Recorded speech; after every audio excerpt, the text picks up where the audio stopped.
Bismillahirrahmanirrahim. Assalamu alaikum guys. Welcome back to my YouTube channel. As we discussed in previous lecture, the vector addition by rectangular components, in which we find the x component and y component of a resultant vector R, and find the magnitude and direction of a vector R. Now we will discuss the product of any two vectors.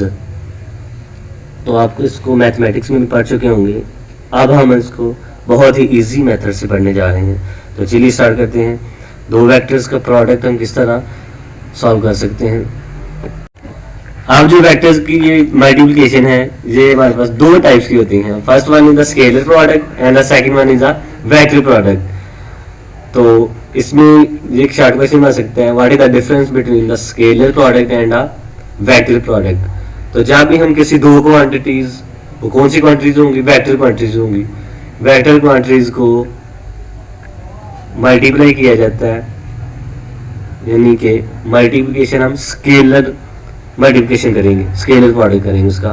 किसी भी दो vector quantities का जब हम scalar product करते हैं तो हमारे पास जो रिजल्ट आता है that is a scalar quantity. For example mass, length, time वगैरह वगैरह that are the scalar quantities.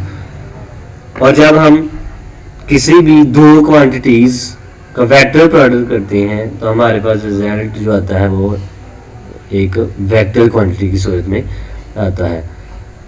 For example velocity, acceleration वगैरह वगैरह. As we have to discuss the two products, one the scalar product and other is a vector product. तो सबसे पहले हम discuss करते हैं स्केलर प्रोडक्ट. अब स्केलर प्रोडक्ट को हम एक और नाम देते हैं, that are called dot product. तो इसके लिए हम कोई भी दो वेक्टर्स लेट कर लेते हैं, let the vectors A and B.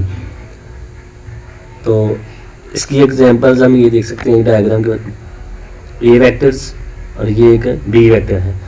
इसका आपने स्केलर प्रोडक्ट करना है तो क्या करेंगे, A dot B will be equal to AB cos theta.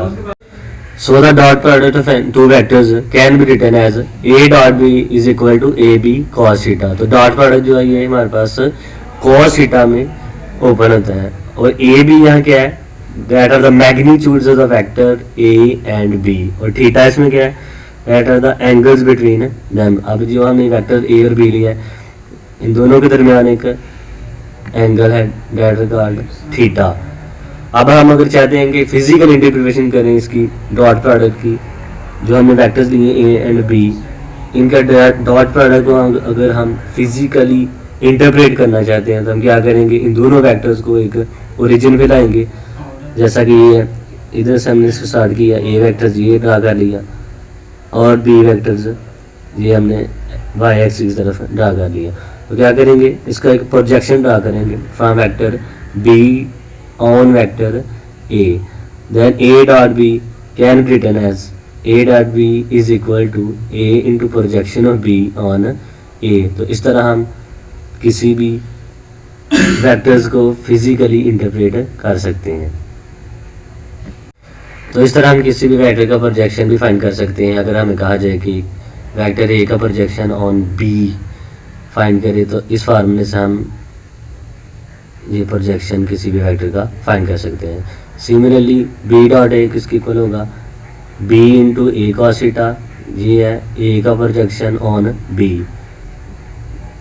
So B बाहर आएगा, B into A cos theta will be equal to B A cos theta आ जाएगा. Now we will discuss the characteristics of scalar product.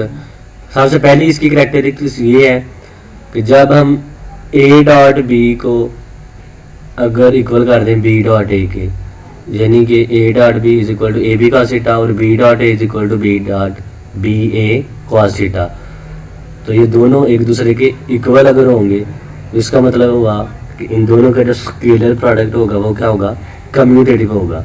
अगर ये equal नहीं होते तो फिर ये इनका प्रोडक्ट कम्यूटेटिव नहीं था होना. इस सेकेंड कैरेक्टरिस्टिक्स इसकी ये है कि किसी भी दो म्यूचुअली परपेंडिकुलर वेक्टर्स का जो स्केलर प्रोडक्ट होता है वो क्या होता है, जीरो होता है. यानी कि जब दो वेक्टर्स परपेंडिकुलर होंगे तो उनके दरमियान जो एंगल होगा वो 90 का होगा. और जो डॉट प्रोडक्ट है वो कॉस थीटा में ओपन होता है. सो कॉस 90 इक्वल होता है 0 के. सो इनका जो प्रोडक्ट होगा वो क्या होगा, 0 होगा।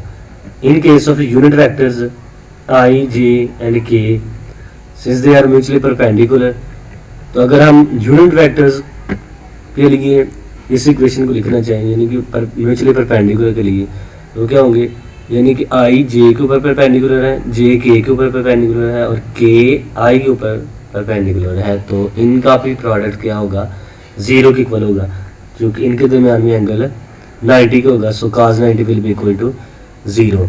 The third property is that scalar product of the two parallel vectors is equal to the product of their magnitude. Thus for the parallel vector theta is equal to 0 degree.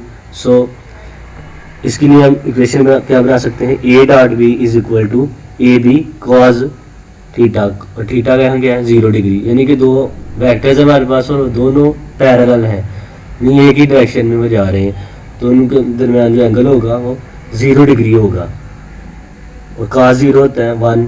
So A B cos 0 degree will be equal to the A B.